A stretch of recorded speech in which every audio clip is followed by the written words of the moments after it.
Hi everyone. In this video, we're going to talk about probability. So we're going to start off with some foundational concepts of probability, including some vocabulary, and then we're going to start to solve some problems involving probability with dice. Okay, so our first example says, what is the probability of rolling a sum of 7 when rolling two standard six-sided dice? Okay, so I just have two big dice here.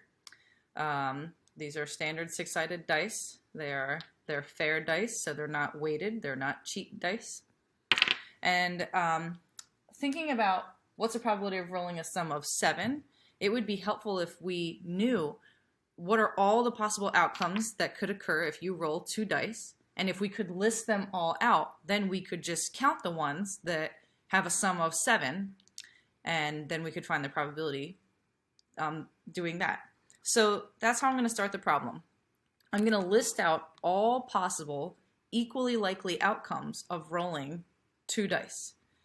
And I'm going to do it systematically, just like what we have been doing in our previous lesson. So now that we are familiar with permutations and combinations, this kind of an example would be, I'd have to think if it's a permutation or a combination. So right now I'm thinking to myself, does the order matter? So in other words, if I roll a 1-3, is that something different than a 3-1? And it technically is, because I could put, here's 1-3 with 1 on orange and 3 on green. But here's also 1-3 with 1 on green now and 3 on orange. So it does seem like order matters, but these are coming from different sets. So this is really a combination from different sets because they're independent dice.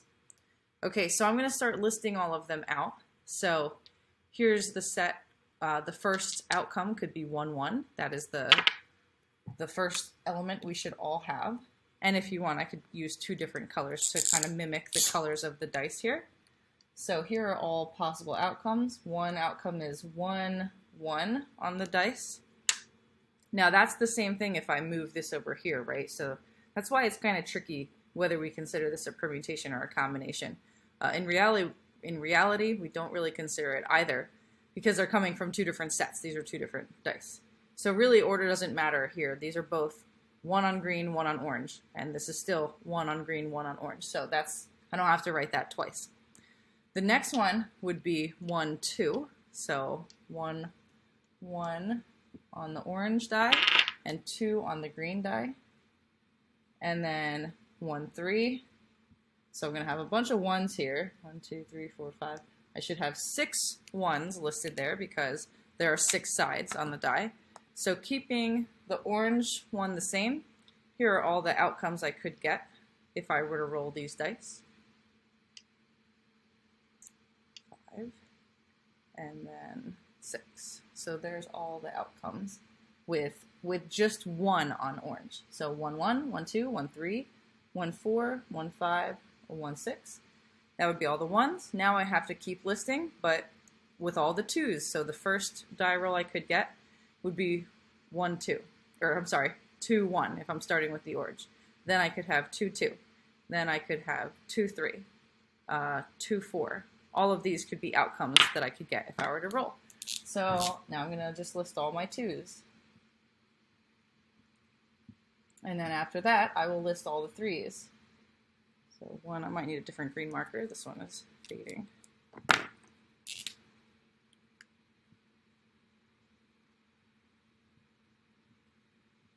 All right, all the 3s.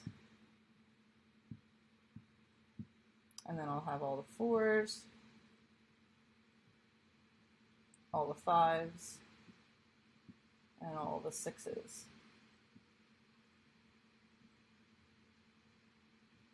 Okay.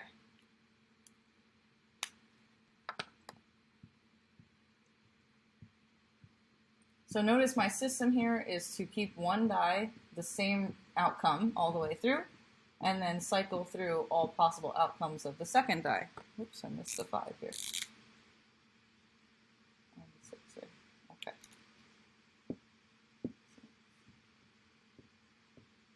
All right, and so how many total outcomes do we get? we get 36, which we knew we should have gotten 36 outcomes because how many options do you have for the first die? You had 6 possibilities. And how many options do you have for the second die? You also had 6. Because they're coming from different sets, you just multiply them. We don't need any division here. Okay?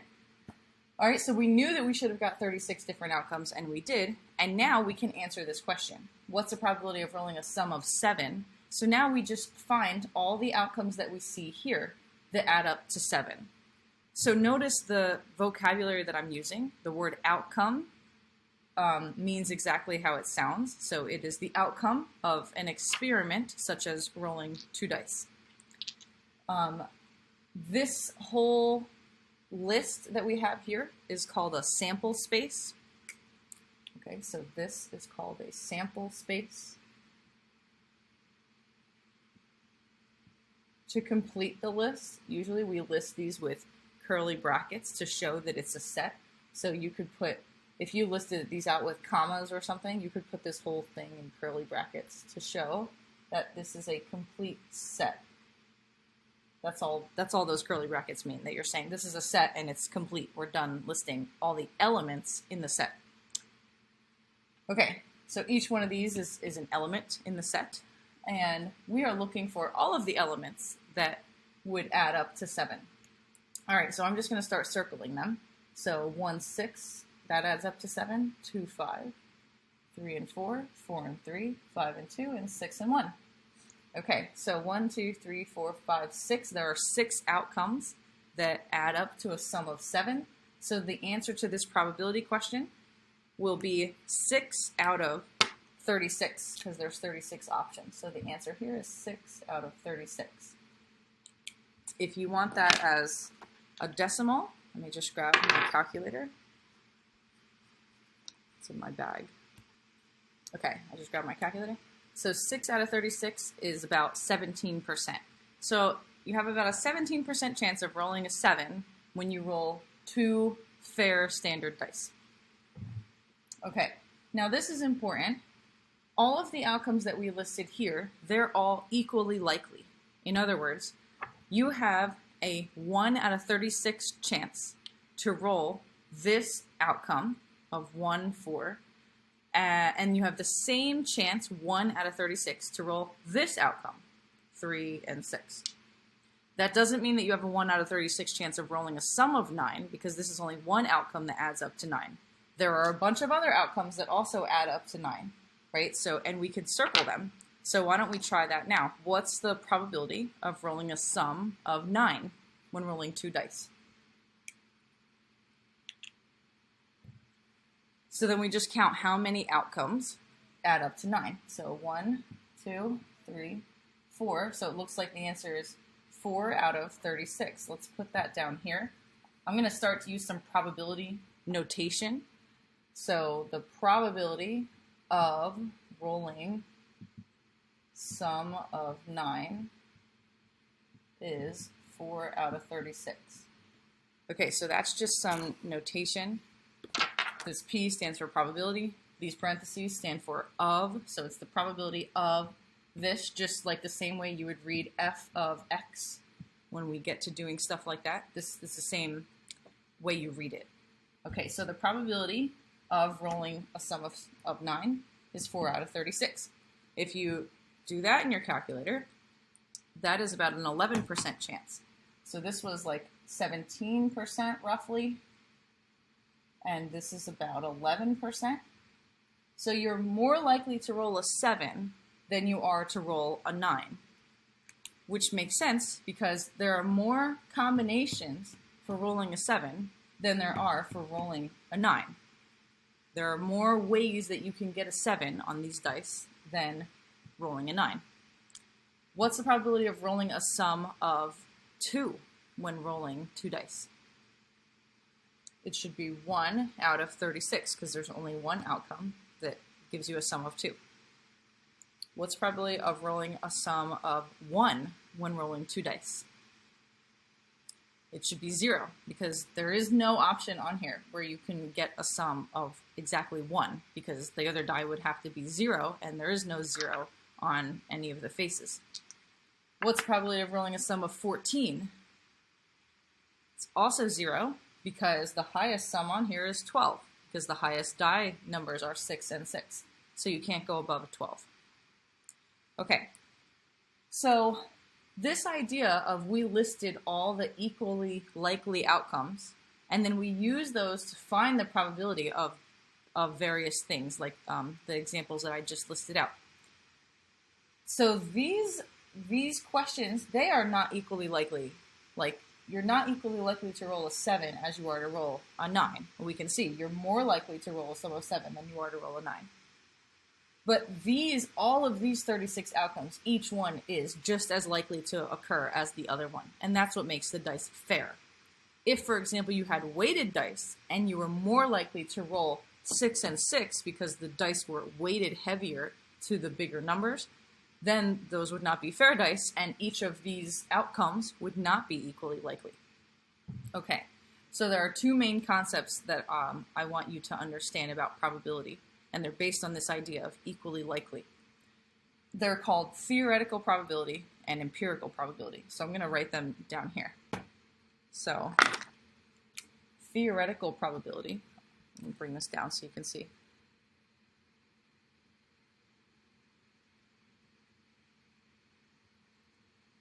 Are based on equally likely outcomes.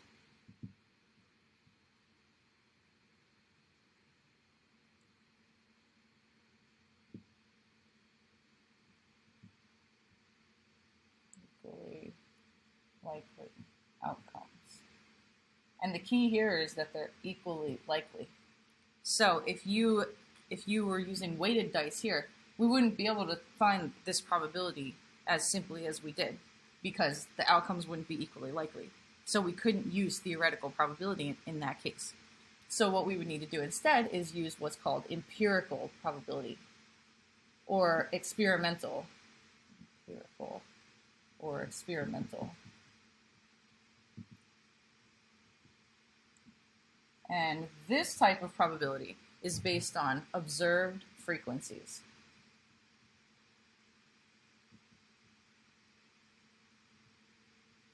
Which means you would have to actually do an experiment and then observe how often the outcomes occur.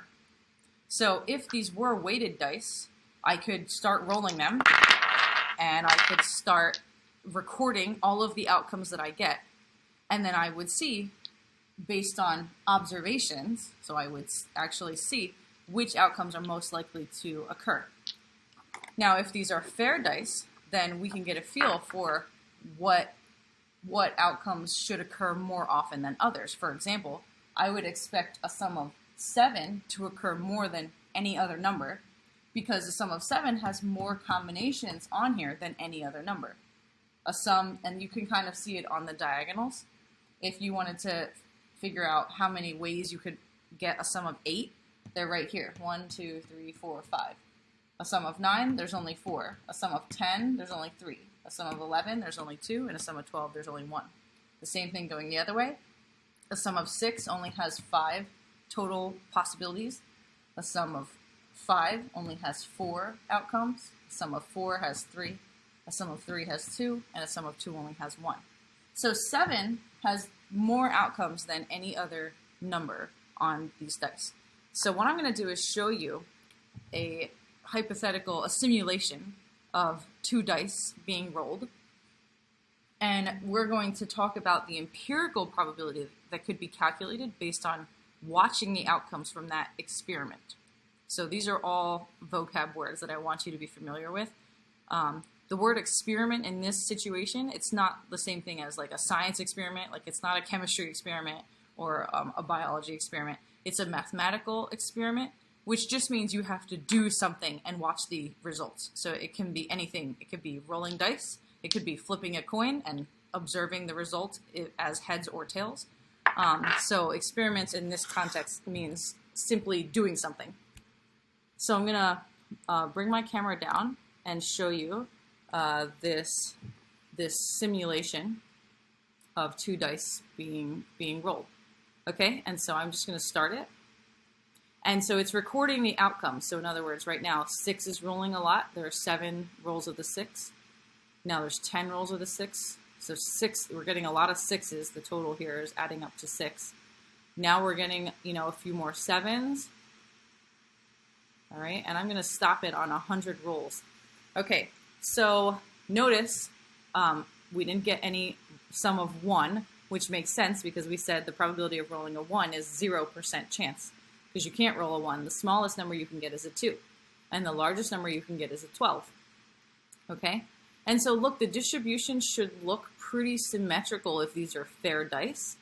How do I know it should be symmetrical? Because of what we just showed in our sample space, because the 7 has more outcomes than any other sum. So the 7 should have a peak spike at 7, showing that it's the most likely number to roll. And the rest of the numbers should symmetrically fade like a nice bell curve if these are fair dice. So I'm going to add another 100 rolls to this. See how it says total rolls is 100? Let's add another 100 and see. So here you go. You can see it looks kind of like a bell curve. So we might still be questioning, are these 2 fair dice? Because we know based on the theoretical probability what the probabilities are for each of these outcomes. We would expect to see 7 to be higher spike than any other number. And right now 6 is higher. So if you were to find the empirical probability based on this experiment, so this was an experiment of somebody rolling 2 dice 200 times. If you were to find the empirical probability of rolling a sum of 6, it would be 38 out of 200, because we observed the outcome of 6 38 times, and we did this experiment 200 times. So that is an empirical probability. If you actually find that 38 out of 200, the answer is 19%. So if you divided those two, the answer is 19%.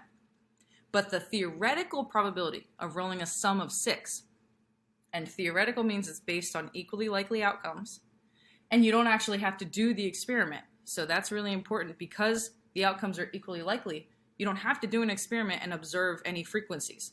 So we didn't have to roll any dice when we found all of these outcomes. When we listed the sample space, we didn't have to roll any dice.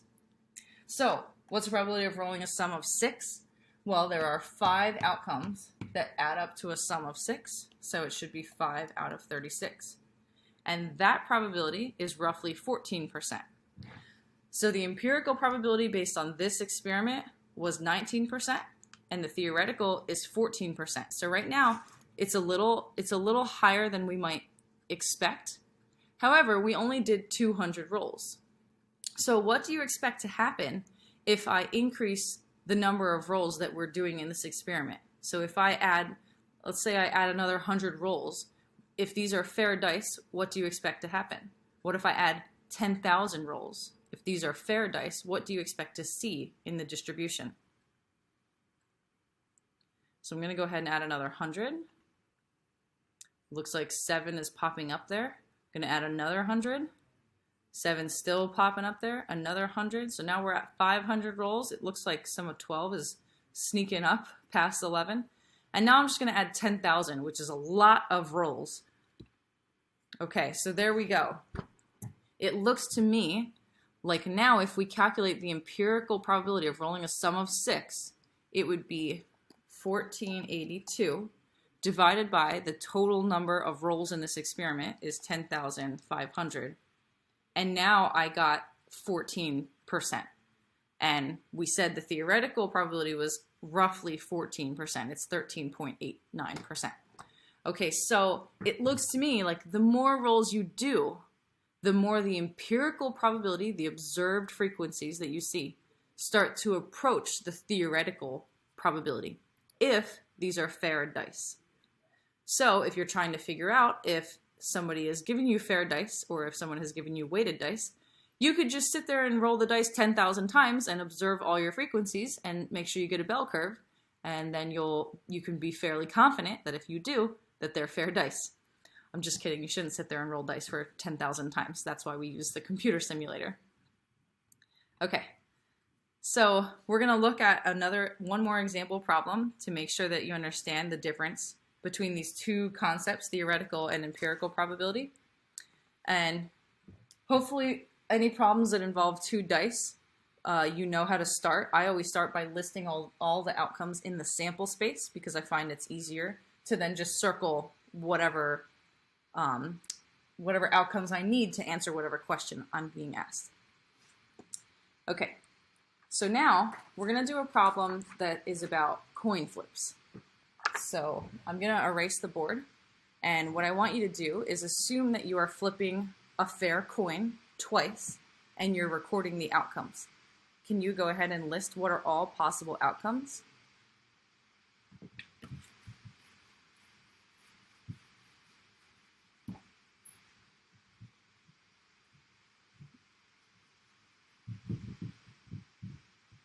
All right, so I'm just going to write the problem that we're doing.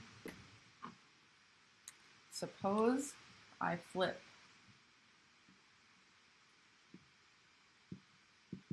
a fair coin twice and record the outcomes.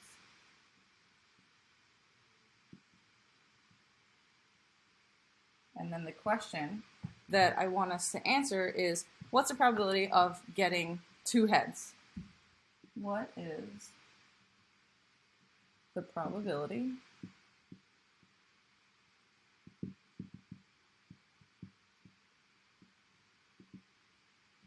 of getting two heads? Okay, so first it helps to list out the sample space. And you might want to determine, before we do this, how many total outcomes there should be in your experiment, because now you're familiar with how to count. You're familiar with permutations and combinations. So again, if you flip a coin twice, these are two different sets then. So here's your first toss, or your first flip, and here's your second flip. How many options do you have for your first toss when you flip that coin? You have two, heads or tails. Those are your only two outcomes. And on the second toss, how many outcomes? Only two, heads or tails. So you have four total possible outcomes. So let's list them. I'm going to list them systematically. Start with all the heads. So I'll just use H for head and T for tails. So I could have flipped head head, or I could have flipped head tails.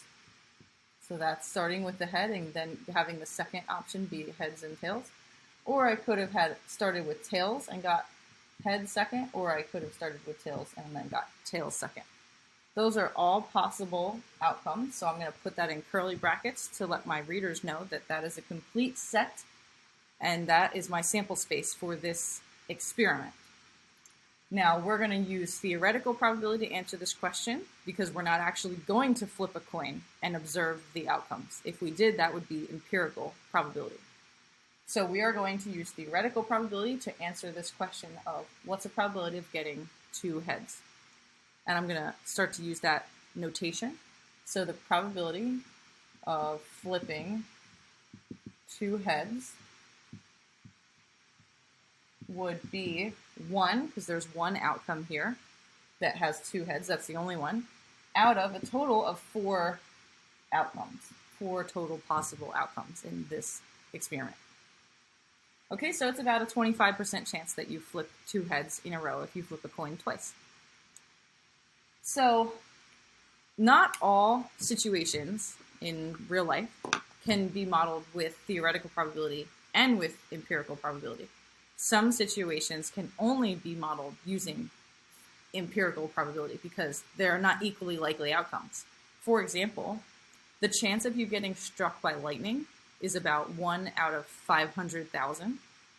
So it's a very small chance. But how do they find that number? How do they know that the probability is 1 out of 500,000? And it's because they observe how many people get struck by lightning each year, and they probably divide by the total number of people in the area. So I don't know exactly what the denominator is there, but I know that they can't use theoretical probability to find the answer because we're not all equally likely to be struck by lightning. So it depends on where you live. It depends on whether it's a storm outside, whether lightning is present. depends on whether you're near a tree, are you in a house, are you near metal, are you in water, right? All of these things affect the probability that you get struck by lightning. So that's why that probability is empirical. The only way to find an answer for that is based on observing what's happening in real life and how often people get struck by lightning. This is very different than things like flipping a coin, which is a theoretical probability because we were able to find this answer without actually flipping a coin. That's what makes this theoretical. The same thing with dice. Anytime you're asked a question about the probability of rolling certain outcomes with dice, that's theoretical because you can answer the question without actually sitting here and physically rolling dice to find the answer. Okay, so those are those two main concepts that I wanted to make sure are very clear in your mind. So now that you have some basic foundational vocab about probability under your belt, and we did a few problems demonstrating the difference between theoretical probability and empirical probability, in the next lesson, we're going to do a little bit more advanced probability questions. And these questions are called disjunctions, and they involve thinking about questions that involve the word or. For example, what's the probability of rolling a sum of 3 or 7? So those are called disjunctions, and we're going to do them next.